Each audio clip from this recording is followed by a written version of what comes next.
आज हम लोग शुरू करते हैं। एक नया टॉपिक है, कम्युनिकेशन स्किल से ही रिलेटेड है। इसमें कल हम लोगों ने सीखा था कम्युनिकेशन स्किल्स क्या होता है ना। पहले उसकी डेफिनेशन सीखी थी, उसके बाद उसके एट्रीब्यूट सीखे थे, क्या क्या खूबियां, 7 C's बताई थी हमने कि अच्छे कम्युनिकेटर को क्या क्या और किन किन 7 बातों का ध्यान रखना चाहिए जिससे कि वह बेटर कम्युनिकेशन कर सके। आज हम लोग जो सीखने जा रहे हैं वो सबसे पहले सीखेंगे बेटा types of communication. Types of communication यानी कम्युनिकेशन कितने प्रकार का होता है, कम्युनिकेशन के कितने टाइप्स होते हैं, ये हम सीखेंगे। ये बहुत ही इंपॉर्टेंट है तुम्हारे एग्जाम के पॉइंट ऑफ व्यू से भी, और वैसे भी तुम्हें सीख लेना चाहिए। जिन लोगों ने कल का लेक्चर अटेंड नहीं किया है वो पहले कम्युनिकेशन बेसिक लेक्चर है उसको कंप्लीटली देख लीजिए, समझ लीजिए, और जब वो समझ में आएगा तभी ये चीजें क्लियरली समझ में आएंगी। टाइप्स में हम एक एक करके लेंगे और उसके बारे में डिटेल समझाते जाएंगे, और आप चाहो तो साथ ही साथ नोट्स भी बनाते जाओ। सबसे पहला टाइप हम देखते हैं फॉर्मल कम्युनिकेशन। फॉर्मल कम्युनिकेशन कौन सा होता है, कोई बताएगा? What is formal communication? Formal means औपचारिक, यानी ऐसा कम्युनिकेशन जिसे हम औपचारिक रूप से करते हैं, यानी एक उसका औपचारिकता के साथ करते हैं। ऐसे कम्युनिकेशन जो हम पब्लिकली भी यूज कर सकते हैं, किसी कम्युनिटी के लिए यूज कर सकते हैं, किसी गवर्नमेंट सेक्टर में या गवर्नमेंट ऑफिसेस के लिए किया जाता है, जो किसी को भी दिखाया जा सकता है, राइट। फॉर्मल कम्युनिकेशन वो कम्युनिकेशन है जो ऑफिशियल रूप में लगभग यूज किया जाता है। जैसे आपके क्षेत्र में मान लो कोई, आप जिस रीजन में रह रहे हैं वहां पर गंदगी बहुत फैली हुई, right, you write a letter to the district magistrate, right, या सैनिटरी ऑफिसर को किसी को तुमने लेटर लिखा, तो आप एक फॉर्मल कम्युनिकेशन कर रहे हैं, एक जनता की, समाज की, सोसाइटी के भले के लिए आप एक लेटर लिख रहे हैं ताकि वहां गंदगी को हटवाया जा सके, राइट।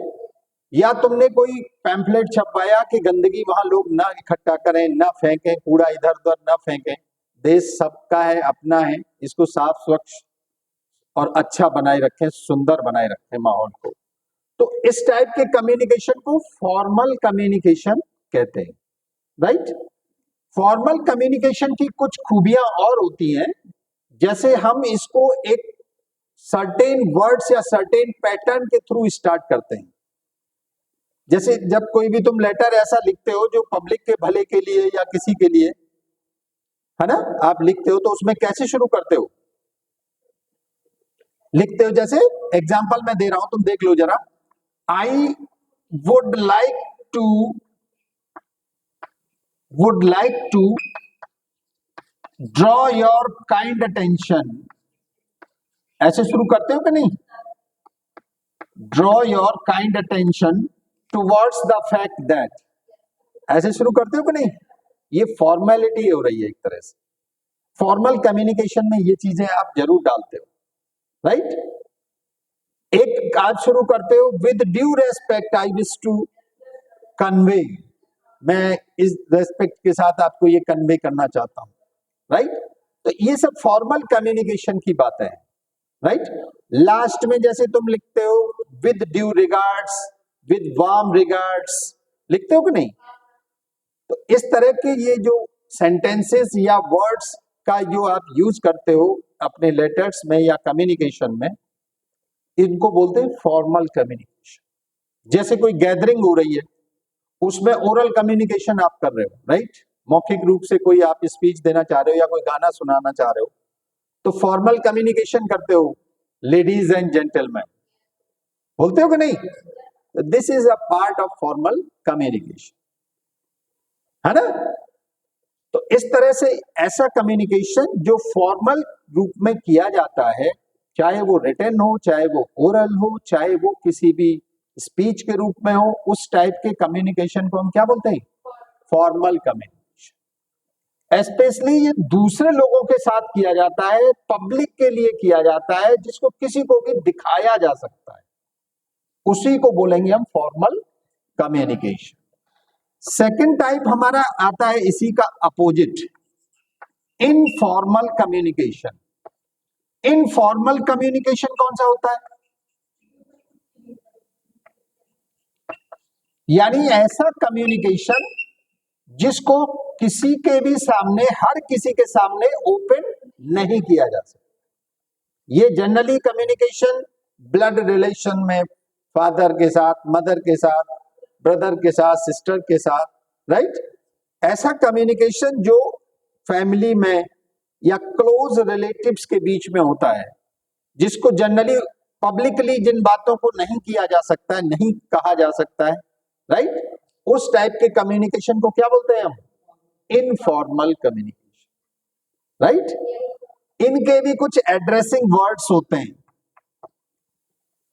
एड्रेसिंग वर्ड्स में जैसे अगर आप स्पीच के रूप में या कोई बात कहना चाह रहे हो तो सुनिए, है ना, सुनिए जी, ये सब क्या है? Informal communication, right? हर किसी से तो ये वर्ड नहीं यूज किया जाता, जनरली लेडीज यूज करती हैं, राइट?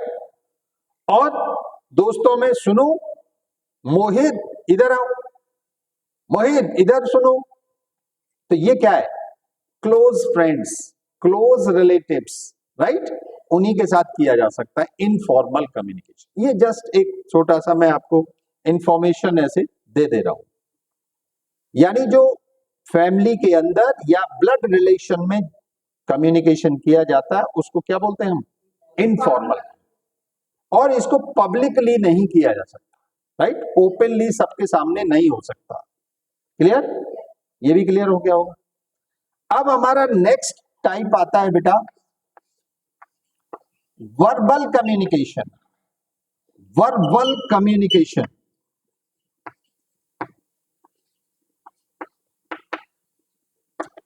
और मैं इसी के साथ फोर्थ भी समझाना चाहूंगा। वर्बल का जस्ट अपोजिट होता है नॉन वर्बल कम्युनिकेशन। इन दोनों को एक साथ सीखेंगे हम। इसमें बड़ा कंफ्यूजन होता है। जनरली बच्चे क्या सोचते हैं कि वर्बल कम्युनिकेशन वो कम्युनिकेशन होता है जो मौखिक रूप से किया जाता है। ये 90% स्टूडेंट्स ये समझते हैं। एम आई राइट? जो मौखिक रूप से कम्युनिकेशन किया जाता है उसको वर्बल कम्युनिकेशन बोलते हैं बच्चे, जो कि एकदम गलत है, राइट? वो ओरल कम्युनिकेशन होता है जो मौखिक रूप से किया जाता है, वर्बल नहीं होता है, राइट? इसके लिए देखो, वर्बल कम्युनिकेशन और नॉन वर्बल में जो बेसिक डिफरेंस है बेटा, वो डिफरेंस है लैंग्वेज का। किसका? लैंग्वेज का। यानी ऐसा कम्युनिकेशन जिसमें किसी अगर लैंग्वेज का आप यूज कर रहे हो, किसी भाषा का यूज कर रहे हो, तो वो कम्युनिकेशन हमारा कैसा होगा? Verbal communication. अब लैंग्वेज का यूज रिटन भी हो सकता है और ओरल भी हो सकता है, ये ध्यान रखिए। मौखिक भी हो सकता है और लिखित में भी हो सकता है। तो जो भी कम्युनिकेशन किसी लैंग्वेज के माध्यम से किया जा रहा है, ये यहां पर चैनल क्या है हमारा? लैंग्वेज। कल हमने बताया था चैनल सेंडर हो गया, उसके बाद उसके दिमाग में एक आइडिया आएगा, उसके बाद क्या करेगा? वो एनकोडिंग करेगा, एनकोडिंग के बाद वो चैनल फाइंड आउट करेगा, कैसे बताना है इसको। चैनल एक माध्यम होता है, राइट? तो लैंग्वेज यहां पर हमारा क्या रहता है? एक मीडियम रहता है, माध्यम रहता है, राइट? तो वर्बल कम्युनिकेशन वो कम्युनिकेशन है जिसमें हम लैंग्वेज का यूज करते हैं, whether it may be written or it may be oral. Clear? Language may be anybody, कुछ भी हो सकती है, हिंदी, इंग्लिश, उर्दू, फारसी, कुछ भी हो सकती है, तेलुगु, मलयालम, कुछ भी हो सकती है, मराठी। दूसरा जस्ट इसका अपोजिट है बेटा non verbal communication. Non verbal communication वो कम्युनिकेशन होता है जिसमें किसी भी लैंग्वेज का यूज नहीं किया जाता। ये बहुत इंपॉर्टेंट। No language. इसमें सबसे बड़ी बात तो ये देख लो कि इसकी कोई लैंग्वेज नहीं होगी। यस, ये जो कम्युनिकेशन है नॉन वर्बल वाला, नॉन वर्बल कम्युनिकेशन में क्या क्या आएगा? इंडिकेशंस आएंगे, इशारे, ठीक है, बॉडी लैंग्वेज आएगा,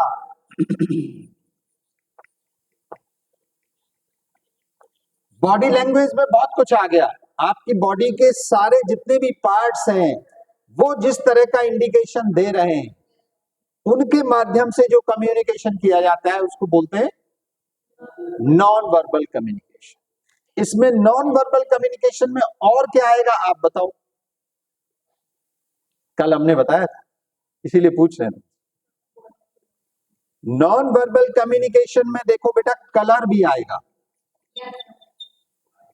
कलर, बहुत सारे लोग तुमने देखा होगा कि हमारे यहाँ त्योहार होता है एक तीज का, सावन के महीने में, उस पर सब लोग हरे हरे कपड़े पहनते हैं। बसंत पंचमी के दिन सब लोग पीले पीले कपड़े पहनते हैं, देखा कि नहीं? तो this is a kind of communication. किसी की शादी होती है तो चटकीले मटकीले कपड़े पहनते हैं, राइट? और बाई दी वे किसी की डेथ होती है तो सब व्हाइट कपड़े पहनते हैं, राइट? तो ये कलर से भी कम्युनिकेशन होता है। उसके बाद हमने कल एक चीज और बताई थी बेटा, लाइट से भी कम्युनिकेशन होता है, लाइट के कलर से भी कम्युनिकेशन होता है। कल एग्जांपल दिया था आपको ट्रैफिक लाइट्स का, ग्रीन हो जाती है, येलो होती है, रेड होती है। रेड का मतलब स्टॉप, येलो का मतलब रेडी टू स्टार्ट, चलने के लिए तैयार हो जाओ, और ग्रीन का मतलब गो।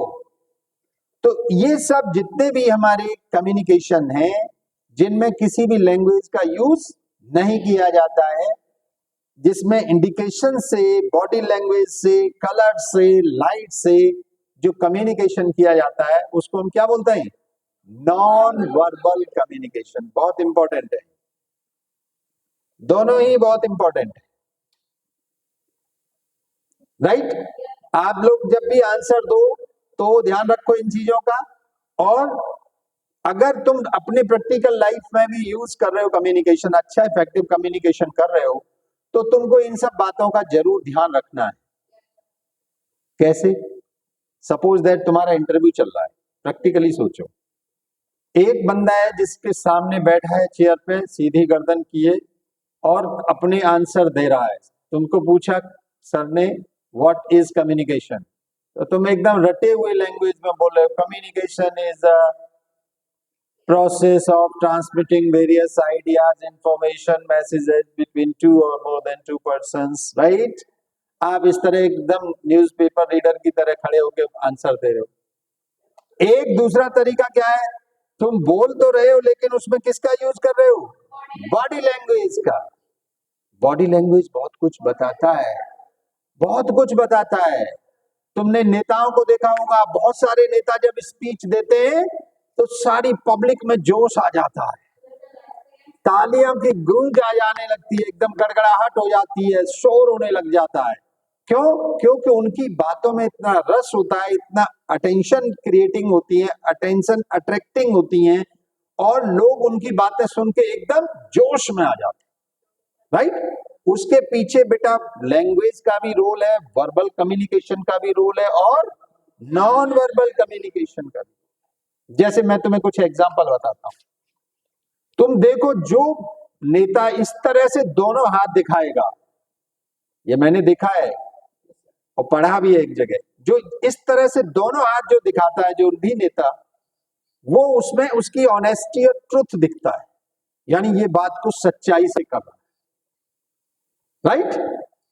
जो नेता इस तरह से हाथ ऊपर करके उंगली को ऐसे करता है, देखो उसमें उसको उसका गोल दिखाई देता है कि ये कुछ प्राप्त कर लेगा, ये जरूर कुछ ना कुछ करके दिखा देगा।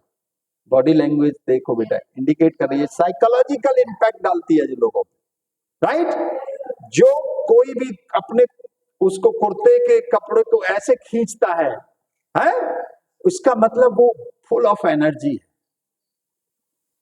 फुल ऑफ एंथुजियाज्म है, उत्साह है उसके अंदर, यानी देश को आगे बढ़ाने की शक्ति या पावर या क्षमता रखता है, राइट।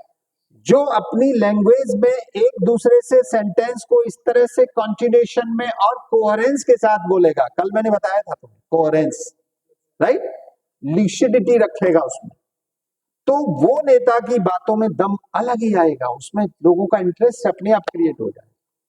तो body language plays a very vital role in communication. Body language का कम्युनिकेशन में बहुत बड़ा रोल होता है, ठीक है। जब भी आप कम्युनिकेशन करो, खासकर ओरल कम्युनिकेशन करो, तो आपको बॉडी लैंग्वेज पर विशेष ध्यान देना है, क्लियर। और आप जो भी बोल रहे हो उसके हिसाब से आपके क्या होना चाहिए, बॉडी के पार्ट्स का मूवमेंट भी होना चाहिए। ऐसा नहीं है कि तुम मुंह से बोल रहे हो एकदम न्यूज़पेपर रीडर की तरह, वो नहीं चलेगा, राइट। चलो, तो अभी तक हमने 4 टाइप्स कम्युनिकेशन सीख लिया, ठीक है। अब हम नेक्स्ट कम्युनिकेशन पर आते हैं, जो बहुत ज्यादा डिफिकल्ट तो नहीं है, इजी है, लेकिन हमें सीख लेना जरूर चाहिए। नंबर 5 पे आप लिखिए internal communication. Internal communication, internal communication कौन सा होता है? ऐसा कम्युनिकेशन जो किसी भी एक ऑर्गेनाइजेशन के या इंस्टीट्यूट के अंदर किया जाता है। सुनो ध्यान से, इंटरनल कम्युनिकेशन वो कम्युनिकेशन होता है जो किसी पर्टिकुलर एक ऑर्गेनाइजेशन के या एक इंस्टीट्यूट के अंदर ही अंदर होता है, यानी वो बाहर नहीं भेजा जाता है। ऐसा कोई भी आंतरिक कम्युनिकेशन जो किसी एक पर्टिकुलर इंस्टीट्यूट के अंदर या किसी एक ऑर्गेनाइजेशन के अंदर का होता है, उसको बोलते हैं बेटा इंटरनल कम्युनिकेशन, ठीक है।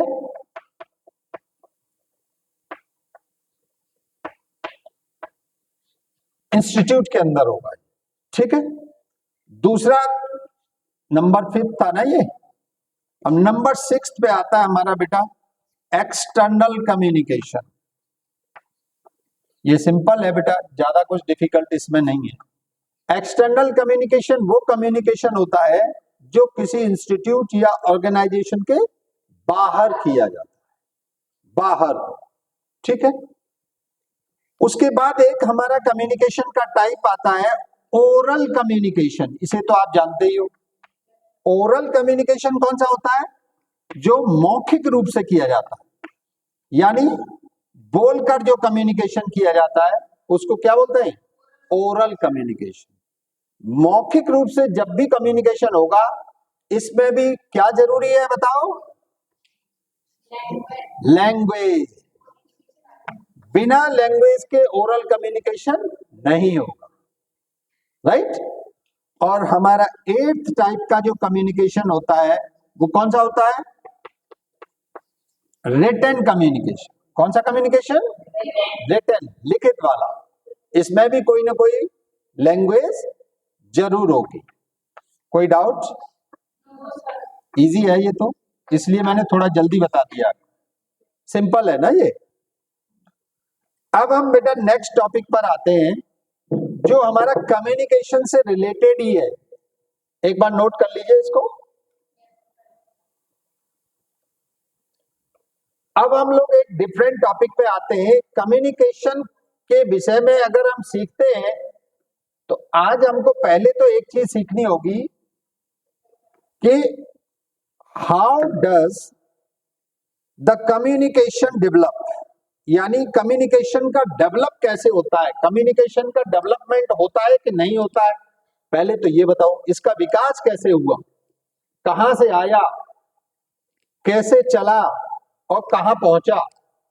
इस पर आज हम लोग थोड़ा सा ध्यान देंगे, क्योंकि इस पर भी क्वेश्चन आता है तुम्हारे एग्जाम में, और वैसे भी सीखने को जरूरी है, तुम्हारे लिए सीख लेना चाहिए तुम्हें, तभी आगे की चीजें डेवलप हो पाएंगी।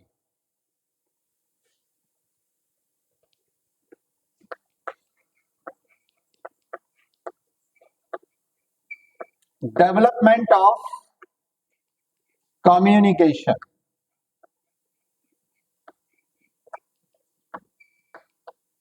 यानी कम्युनिकेशन का डेवलपमेंट कैसे हुआ, ये बहुत अच्छा पॉइंट है जो तुम्हें जान लेना चाहिए। अब आप देखो, आज तुम्हारी कुछ आंखें खुलने जा रही हैं कि तुम सोचते हो कि केवल लिखना बोलना, सर ने इतने टाइप्स के बताए, यही सब कम्युनिकेशन होता है। नहीं, इससे आगे भी कम्युनिकेशन होता है। जब से भी कोई भी ह्यूमन ही नहीं, कोई भी बीइंग, कोई भी प्राणी, कोई भी जीव जंतु कहां से उत्पत्ति हुई, कहां से ओरिजिन हुआ, बताओ? किसी भी जीव का कहां से उत्पत्ति हुई, बताओ? समुद्र से। कोई भी जितने जीव है वो सब समुद्र से बने, समुद्र से निकले हुए। इंसान भी पहले समुद्र में ही था। धीरे धीरे इंसानों का डेवलपमेंट हुआ, पानी से बाहर आया, एम्फीबियंस बने, राइट? पहले तो केवल पानी में ही रहते थे, धीरे धीरे कुछ लोग आ गए धरती पर, तो वो पानी और जल दोनों में रहने लगे, एम्फीबियंस बन गए, राइट? तो इस तरह से कोई भी जीव जब से धरती पर आया, ध्यान से सुनो, तब से ही कम्युनिकेशन हो रहा है। और एक चीज जान लो, कम्युनिकेशन केवल और केवल ह्यूमन बीइंग से ही नहीं करते। जितने भी लिविंग बीइंग्स हैं, चाहे वो छोटा सा कीड़ा, मच्छर या कोई चींटी ही क्यों ना हो, उससे लेके जितने भी बड़े जीव जंतु है, हाथी है, जिराफ है, और जितने भी बड़े से बड़े, सब कम्युनिकेशन करते हैं। सबकी अपनी लैंग्वेज है, अपने तरीके हैं कम्युनिकेशन करने। आज हम लोग इसको भी डिस्कस करेंगे, इससे भी क्वेश्चन आते हैं, राइट? तो since the dawn of civilisation, जब से दुनिया में सभ्यता आई, मनुष्य ने जब से एक जगह इकट्ठा रहना शुरू किया, तभी से कम्युनिकेशन का रोल बढ़ता गया और अच्छे से अच्छे तरह से कम्युनिकेशन करता गया। स्टार्टिंग में आप देखो, प्रिमिटिव एज में, पूरा पाषाण काल जैसे हिंदी में बोलते हैं, पत्थर के समय, पत्थर के जमाने में इंसान जंगल से एक जगह उसने इकट्ठे रहना शुरू किया, राइट? एक जगह शुरू में लोग इकट्ठे हुए, वो मिल के रहना शुरू किया, एक बस्ती बसाई उन्होंने, राइट? वहां से कम्युनिकेशन शुरू हुआ आपस में। उन्होंने चाहे तो वो इशारे से, चाहे वो उनकी अपनी कोई पर्टिकुलर लैंग्वेज होगी जिसको आज तक पढ़ा नहीं गया, तुमने देखा ही होगा मोहनजोदड़ो और हड़प्पा की जो दीवारों पे और उनके सिक्कों पे जो लैंग्वेज लिखी हुई है, उसको आज तक कोई पढ़ नहीं पाया, राइट? तो वो सभ्यता पूरी डिस्ट्रॉय हो गई थी, कैसे हुई थी वो हिस्ट्री की बातें हैं, लेकिन उस समय भी कम्युनिकेशन था। उसके बाद जैसे जैसे कॉलोनीज का डेवलपमेंट हुआ, कॉलोनाइजेशन हुआ, लोग बड़ी बड़ी कॉलोनी बना के रहने लगे, हालांकि उनके पास रिसोर्सेज बहुत कम थे। तो वो लोग कम्युनिकेशन कैसे करते थे? प्रिमिटिव एज में ड्रम बीट्स कराते थे, ढोल पिटवाते थे, वॉल पेंटिंग कराते थे, दीवालों पे पेंटिंग करके, है ना? जैसे कोई भी मान लो शाम को मीटिंग रखनी है, तो ऐसे ढलता हुआ सूरज बना दिया और यहाँ लोग बना दिए, यानी भाई ढलते हुए सूरज के टाइम पे मीटिंग होनी है, right? This is what, this is also a kind of communication, primitive age, right? न कागज था, न कपड़ा था, सिर्फ पत्थर थे, पत्ते थे, पत्तों पे कम्युनिकेशन होता था पहले। तुमने सुना होगा कि वाल्मीकि रामायण पत्तों पे लिखी गई थी, मोर पंख से लिखा करते थे, राइट? तो ये मीन्स थे कम्युनिकेशन के एंशिएंट टाइम में, यानी रिसोर्सेज थे कम्युनिकेशन, संसाधन थे जिनसे कम्युनिकेशन होता था। धुएं से, फायर स्मोक चलते थे, राइट? लाइट से कम्युनिकेशन होता था, आग से कम्युनिकेशन होता था, आग जलाई जाती थी, रोशनी फैलती थी, लाइट फैलती थी, लोग इकट्ठे होते, राइट? उसके बाद इंसान ने क्या किया? धीरे धीरे डेवलपमेंट किया, कागज से, पत्ते से पेपर उस पे आया, कपड़े पर आया, जूट के कपड़े, ये कपड़े, वो कपड़े, वैसे कपड़े, खादी के कपड़े, इन पर आया इंसान, राइट। स्लोली स्लोली पेपर का इन्वेंशन हुआ।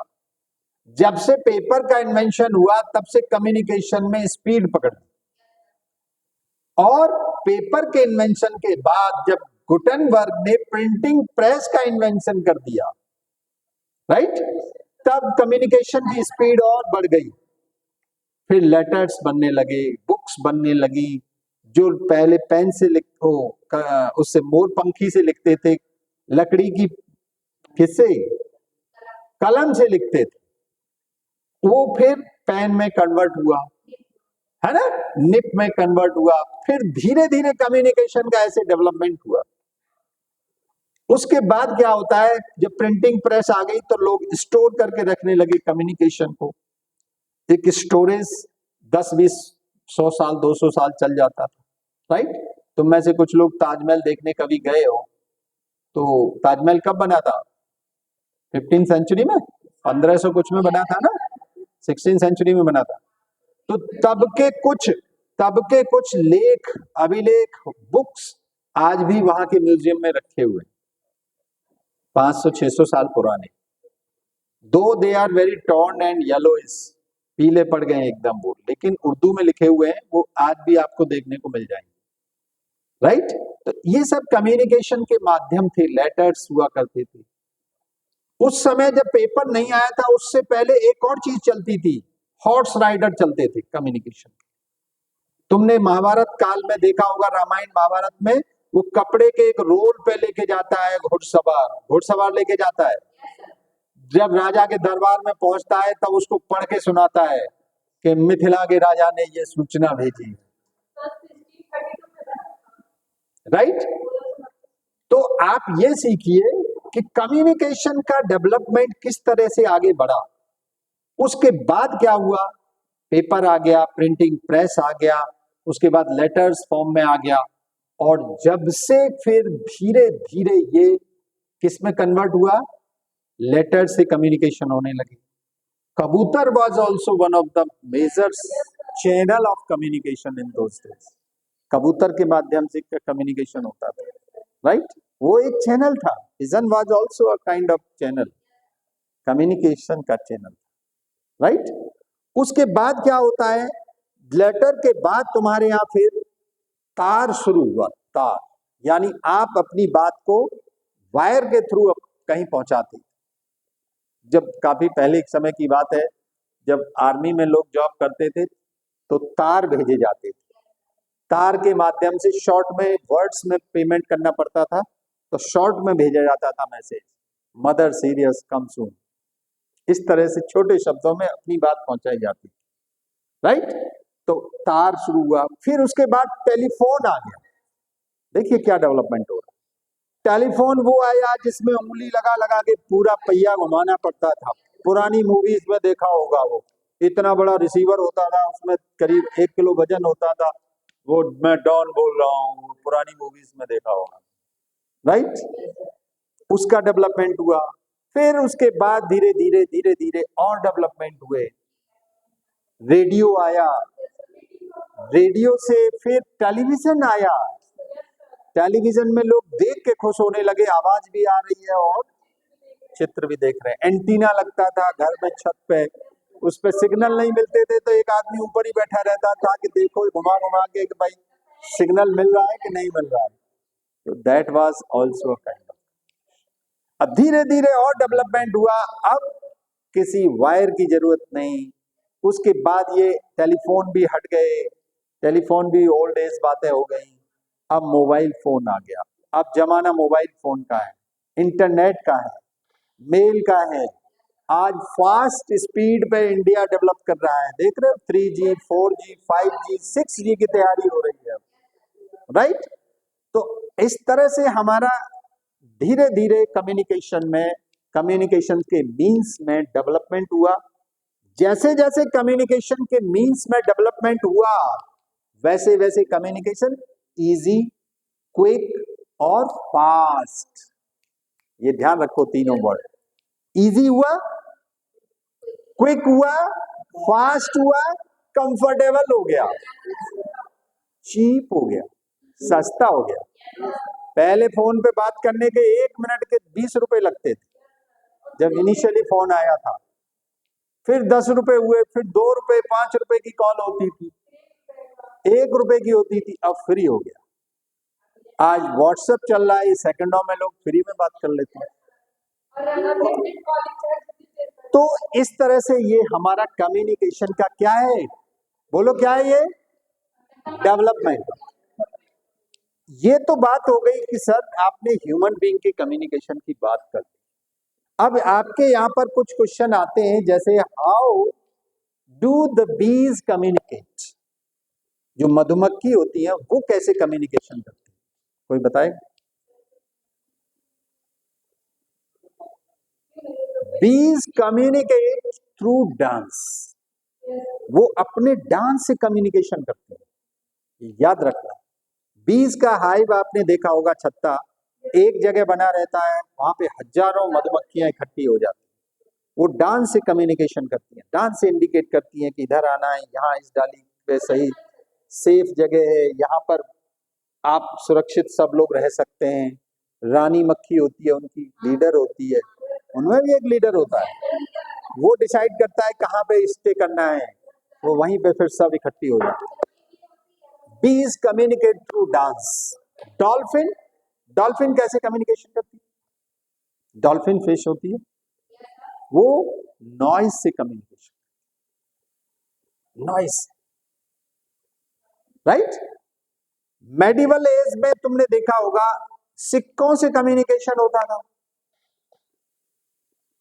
ताम्रपत्र भेजे जाते थे, ताम्रपत्र तांबे के पत्र बना के उस पर लिख के भेजा जाता।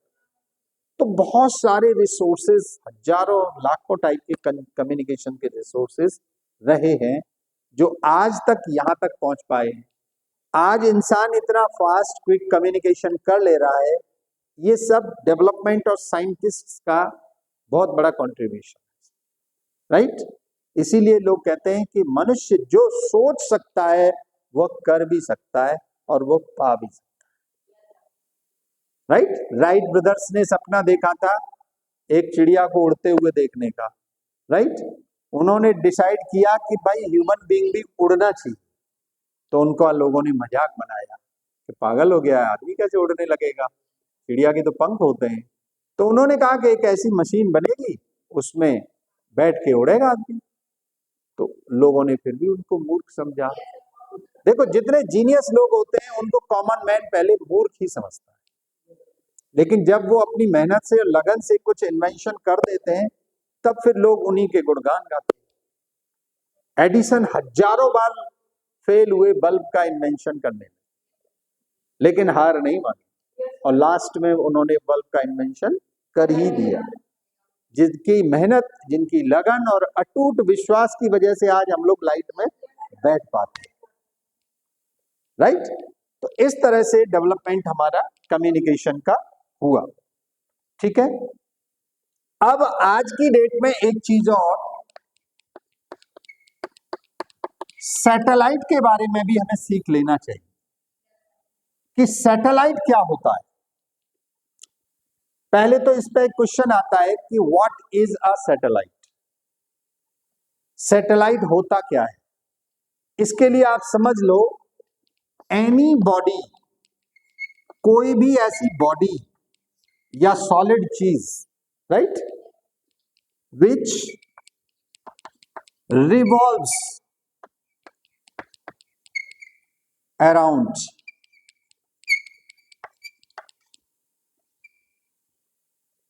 another body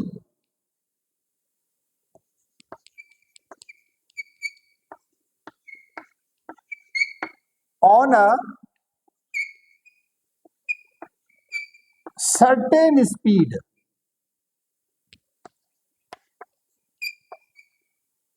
in a certain orbit is called a satellite.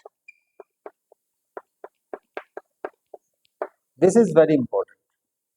मैंने सैटेलाइट की पूरी डेफिनेशन ही तुम्हें बता दी। एनी बॉडी, कोई भी ऐसी बॉडी है जो रिवॉल्व्स करती है, घूमती है, राइट, अराउंड अनदर बॉडी, किसी दूसरी बॉडी के चारों तरफ, on a certain orbit speed, एक किसी निश्चित गति से उसकी एक पर्टिकुलर स्पीड रहती है, और एक सर्टेन ऑर्बिट होती है, उसकी एक ऑर्बिट में घूमती है। वो ऑर्बिट समझते हो ना, जैसे हमारी ये अर्थ है और इसके चारों तरफ कौन घूम रहा है?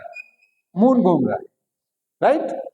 तो उसकी एक सर्टेन ऑर्बिट है जिसमें वो चलता है। क्लियर? तो ये हमारा क्या कहा जाएगा? सैटेलाइट।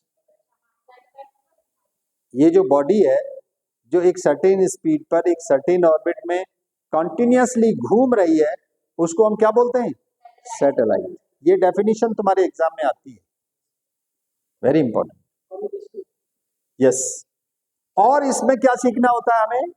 टाइप्स ऑफ सैटेलाइट, कि सर सैटेलाइट के टाइप्स कौन कौन से होते हैं। तो there are two types of satellites, ध्यान से समझ लो। टाइप्स कौन कौन से होते हैं सैटेलाइट के? पहला होता है नेचुरल सैटेलाइट। नेचुरल सैटेलाइट यानी नेचुरल सैटेलाइट वो सैटेलाइट है that is made by nature और गॉड, राइट, जो भगवान ने या नेचर ने बनाया है, ऐसा सैटेलाइट, उसको हम क्या बोलेंगे?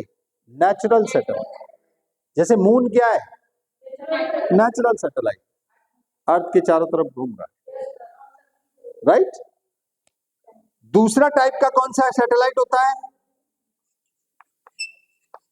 Artificial satellite. आर्टिफिशियल सैटेलाइट कौन सा होता है? Man made satellite.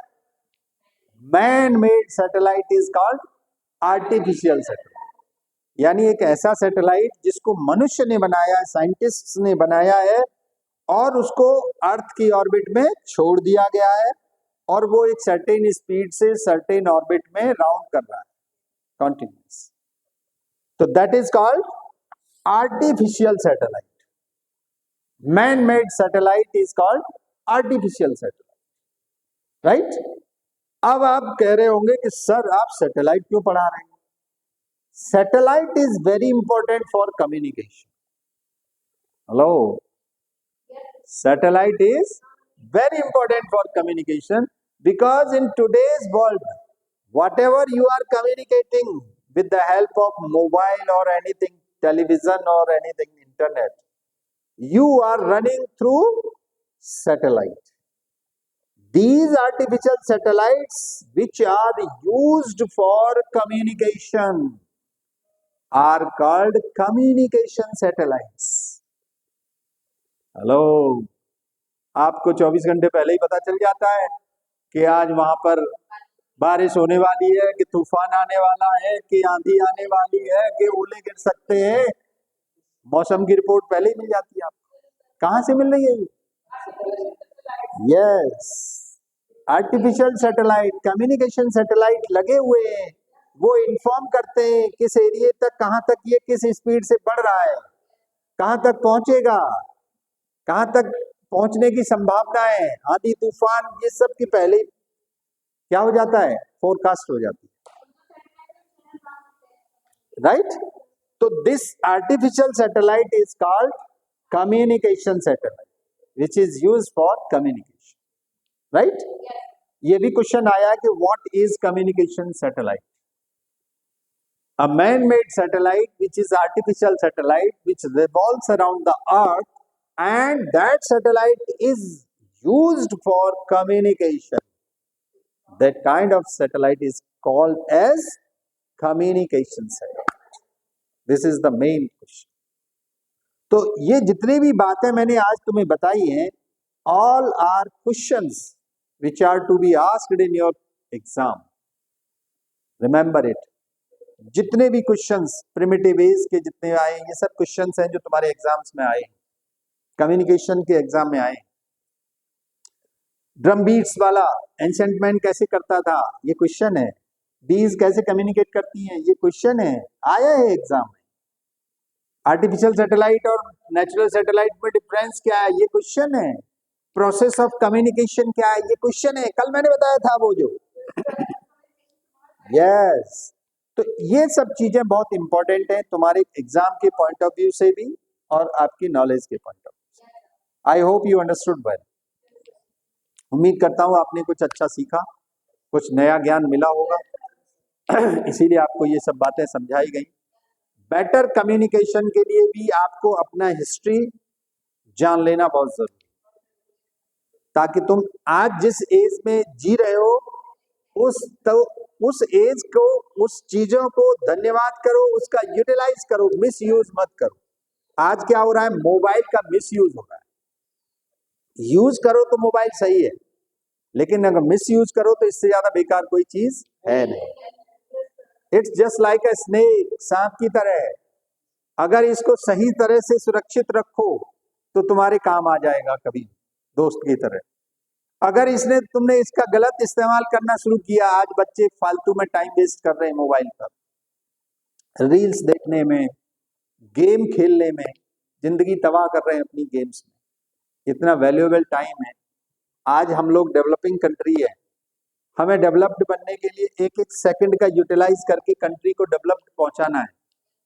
हम वो तो टाइम वहां ना दे के फालतू में अपना गेम में है उनमें इनमें खेल रहे हैं, फालतू में टाइम वेस्ट कर रहे हैं। This is very painful, not only for you, for the country also. आपके लिए तो खैर है ही है, ये बहुत दुखदाई, फ्यूचर को डिस्ट्रॉय करने वाला है, कैरियर को फ्लॉप करने वाला है। माँ बाप के लिए भी है, तुम्हारे फ्यूचर के लिए भी है। तुम्हारा डिस्ट्रक्शन जरूरी है। ऐसा हो जाएगा कि अगर आप गेम्स में ही लगे रहोगे तो कुछ नहीं मिलने वाला। सक्सेसफुल तो छोड़ दो, तुम कुछ नहीं कर पाओगे। तो don't waste your time, just utilize every second of your life in building yourself, developing yourself and learning new things every day, every time. नई नई चीजें सीखो, नई नई ज्ञान को आगे बढ़ो, उसका यूटिलाइज करो अपने डेवलपमेंट में और सोसाइटी के और इंडिया के डेवलपमेंट। तो भारत को विकसित बनाना है कि नहीं?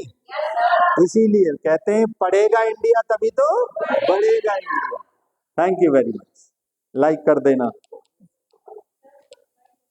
सब्सक्राइब भी कर देना, शेयर भी कर देना। Thank you.